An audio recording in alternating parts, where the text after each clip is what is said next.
When I played the finished, mastered, completed record, I thought 10 million copies. One of the few records in my career that I felt like the record captured exactly what we heard in our heads and wanted it to be. Well, 200,000 isn't even close. It's not gold, it's not platinum, it's basically not even halfway there.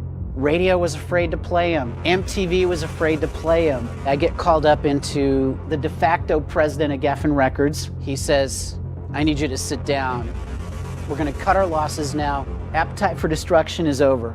This record is dead, it's done, you got to move on. I looked at him and I said, don't take it personally, but I have to go over your head. I cannot let this rest. Walked into David Geffen's office. He got off the phone. He said, what's going on? Why are you in my office without an appointment? And I said, the guy who you have running your company day to day is going to destroy Guns N' Roses' career, and he's going to prevent this from being the biggest rock and roll band in the world. And so he looked at me and he said, what's the one thing I can do to make this right? I said to him, we made a great video for Welcome to the Jungle. If you can get this band on MTV, it will change history.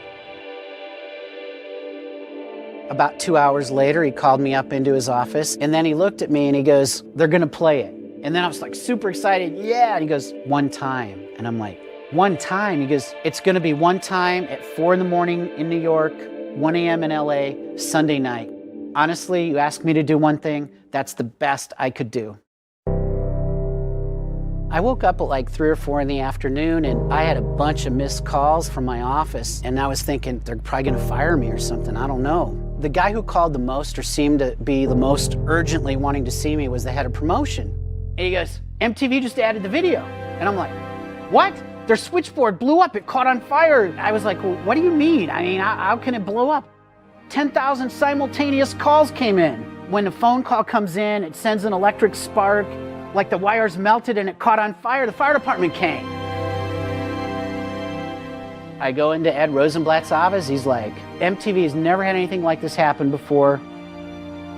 They think Guns N' Roses can build their channel. They're gonna play the shit out of them.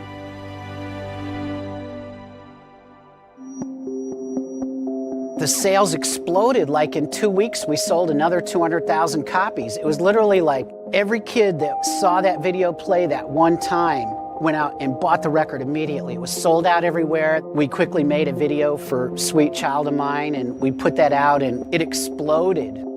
Every radio station in America played it. The record just started selling in millions.